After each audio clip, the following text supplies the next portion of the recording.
Continuamos en la receta médica de la Z, ya son las 11:15 y como habíamos prometido nos corresponde en este momento presentar a nuestro invitado que su amplia preparación pues lo ha llevado a ocupar el cargo de director del Departamento de Uro-Oncología en el Instituto Nacional del Cáncer, INCAR. Asimismo ha sido presidente en 2 ocasiones de la Sociedad Dominicana de Urología. También actualmente es presidente del Comité de Ética de la misma sociedad, miembro del Comité de Ética de la Confederación Americana de Urología. Posee una certificación en prótesis o implante de pene realizado en el Hospital Universitario de Henares en Madrid, España. Así también certificado en Resum o vapor de agua para tratar el crecimiento de próstata. Esto lo realizó en el Hospital de Puerto Rico. Otra certificación en ondas de choque de baja intensidad en Andromedia. Esto fue en Sevilla, España. También una estancia formativa en urología oncológica en Barcelona, España. Diplomado en laparoscopia urológica asistida por brazo robótico en la Universidad de Estrasburgo, en Francia. De igual forma, una subespecialidad en trasplante renal en el Hospital Clínico de Barcelona, en España. Certificación también posee en cirugía láser en urología en el Hospital de Sao Paulo. Esto es en Brasil. Aquí está con nosotros, como cada lunes. Si usted se da cuenta, inicié, ¿verdad? Por el final. Nuestro querido doctor Pablo Mateo. Dije nuestro invitado. Gracias, pero gracias. es un gracias, invitado Roberto. permanente. Buenos días, doctor Pablo, con un interesante tema hoy. Y muchas gracias, Roberto. ¿Sabe que este tema decidimos hacerlo porque, pues, el lunes urológico pasado tuvimos aquí al doctor Ledesma y a la doctora Katia, muy interesante el programa. Katia dejó esto encendido, la gente llamando que cuando vuelve. Sí, a Katia Un ya saludo la para tenemos ella. programada así para el próximo mes. Fíjate, vamos a hablar de un tema que yo creo que siempre, de todos los temas, pues hace falta orientación a la población, explicaciones de por qué, cómo, cuándo, en qué momento. Y antes de hablar del tema de lo que es el implante de una prótesis de pene, pues hay que definir en qué momento o qué es una función, cómo funciona la erección. Pero doctor, le preguntaba fuera del aire porque le digo que el tema es sumamente interesante. Estuve revisando algunos artículos y todos los demás. La gente suele confundir el trasplante, implante y el injerto. Si nos podrías decir en qué se diferencian, cuál es su similitud.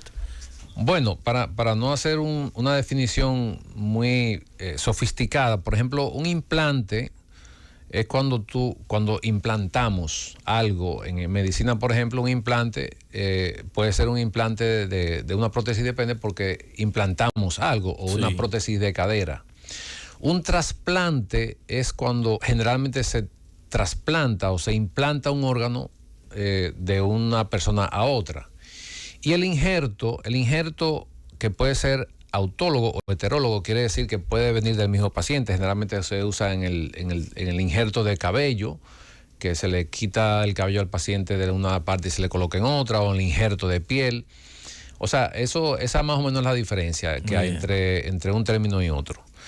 Entonces, con relación al implante de pene, o a la prótesis de pene, como se llama también, tenemos que definir lo que es la función eréctil en el hombre. Y para esto se habla de la función, pero esto necesitamos muchos factores que vayan coordinados para que se produzca esto. Y tenemos que tener aquí el factor hormonal, que es importante para que se produzca una erección en un hombre. El factor vascular, que es la circulación. El factor neurológico, que es la inervación o el estímulo. Pero el factor psicológico, o sea, fíjate, estamos hablando de 4 aspectos fundamentales para que pueda ocurrir este evento de una función. Entonces, si alguno de esos aspectos que acabamos de mencionar falla, o está débil en un momento dado por alguna circunstancia, entonces puede ocurrir una falla en la erección en este hombre. Entonces, hablamos de la parte hormonal, de la parte vascular, de la parte neurológica y de la parte psicológica.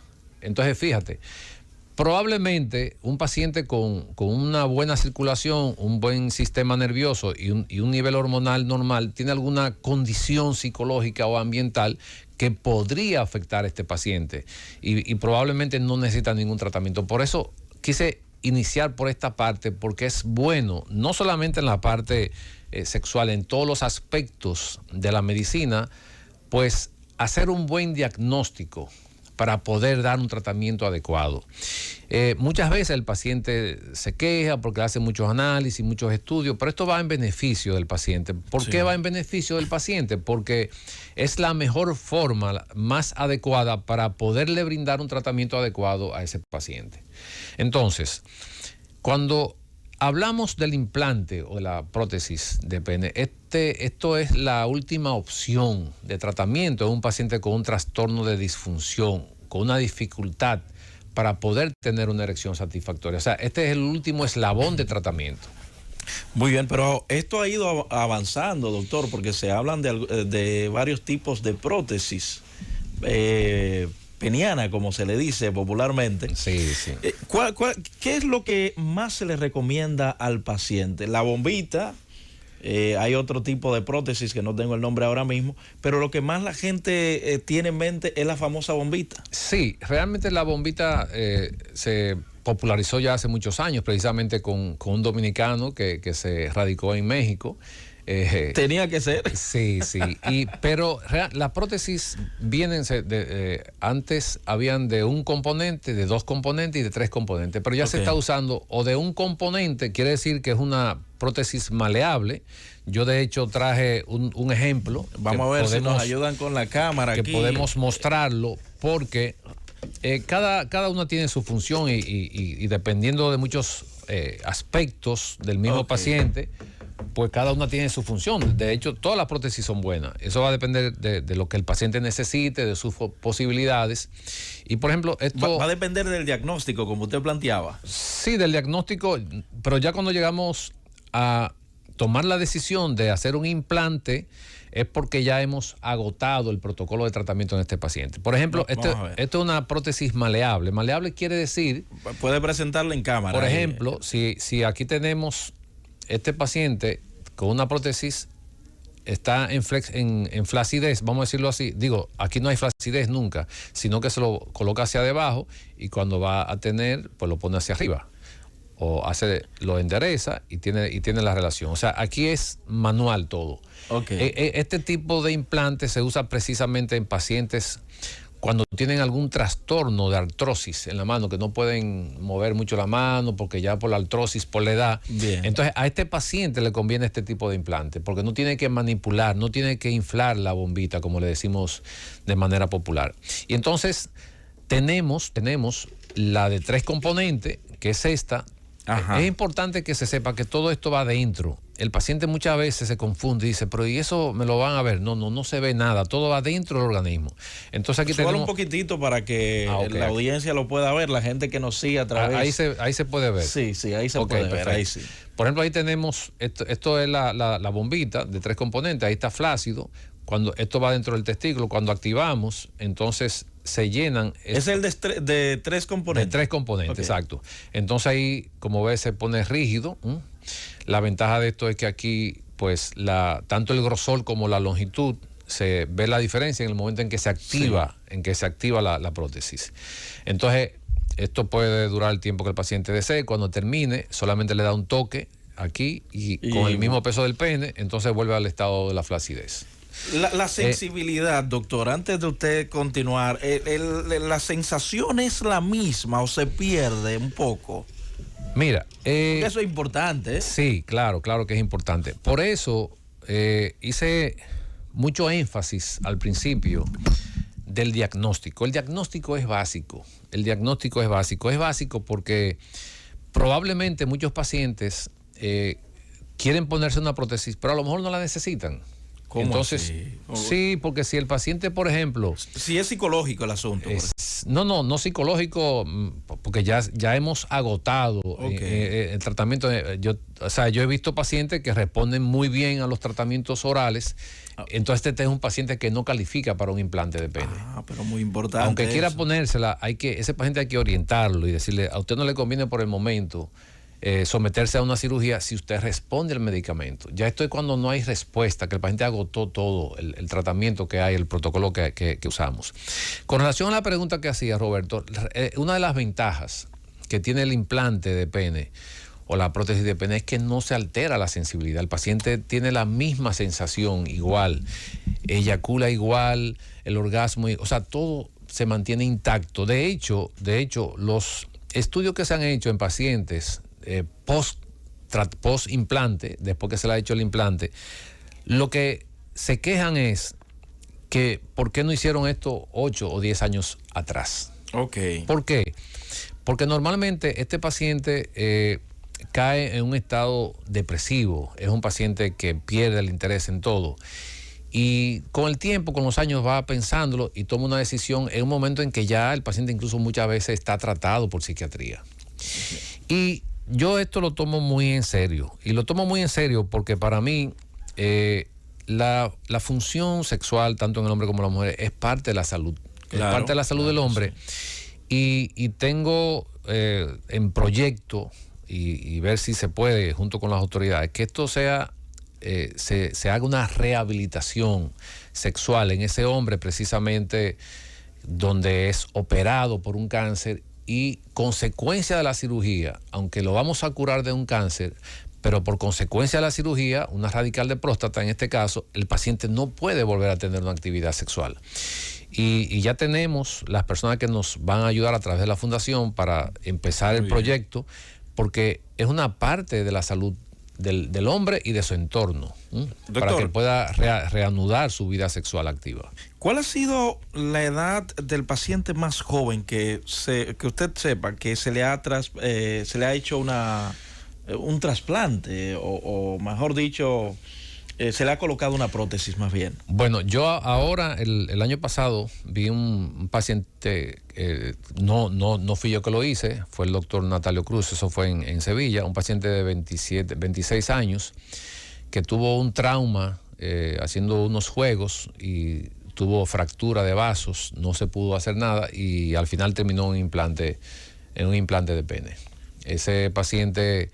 ellos le hicieron una tomografía, que es un estudio que se hace con medio de contraste y ahí pudieron diagnosticar de que no había manera de que la sangre se quedara acumulada en el pene para que se produzca la erección. El paciente tenía la sensación, pero nunca tenía, después del trauma, se hicieron todos los estudios, al final terminó un implante de pene. Wow. Sí. Estos pacientes, bueno, mayormente estos sí responden a los medicamentos orales. Vi la preocupación de un joven de unos 22 años que era diabético y era un asunto terrible y a él le preocupaba bastante esto, doctor. Sí, mira, la diabetes, qué bueno que tú me preguntas, porque, por ejemplo, vamos a suponer que se le instaló un implante de pene a un paciente diabético. Cuando esto ocurre, ese paciente diabético generalmente se descontrola en sus niveles de azúcar por la emoción, por la felicidad que esto le produce. Ahora, el problema mayor de un Implante de pene, de la cirugía per se, precisamente son las infecciones y el rechazo. El rechazo quiere decir que se le implanta una prótesis al paciente y puede rechazarla. De hecho, yo tengo un paciente ahora mismo que se le hizo un implante hace años, pero se descontroló con los niveles de azúcar y está rechazando el implante. Y esto ocurre y se le explica al paciente, se le dice, pero el paciente se le olvida. Entonces, el paciente diabético la diabetes es una de las causas principales que daña la circulación, daña la inervación, o sea, los nervios, y produce disfunción. Hay un porcentaje altísimo de pacientes diabéticos que tienen problemas de disfunción porque afecta, acuérdate que al principio mencionamos los factores que tienen que estar encadenados para que se produzca una erección satisfactoria, dentro de los cuales mencionamos la parte neurológica y la parte vascular. Eso quiere decir que el paciente diabético se le dañan los nervios y también se le daña la circulación. Es un paciente que va a tener un problema combinado de un problema circulatorio y un problema, no llega al estímulo. Por eso el paciente diabético, cuando está descontrolado, muchos tienen familiares, empiezan a tener úlceras en los pies, a perder algún dedo, un pie, porque no llega suficiente circulación. Esto mismo pasa con el pene y entonces no hay una llegada de sangre adecuada. En este paciente joven que tú mencionaste, hay que orientarlo bien. Primero agotar la parte de la dieta, la alimentación, tratamiento, pero si es tan joven probablemente va a necesitar un tratamiento un poquito, vamos a decir, más agresivo con el tiempo, porque probablemente se va a dañar, como dije anteriormente, lo que es el sistema circulatorio y el sistema vascular. Excelente. Vamos a hacer un breve corte. Al regreso estaremos conversando con el público. Cundo.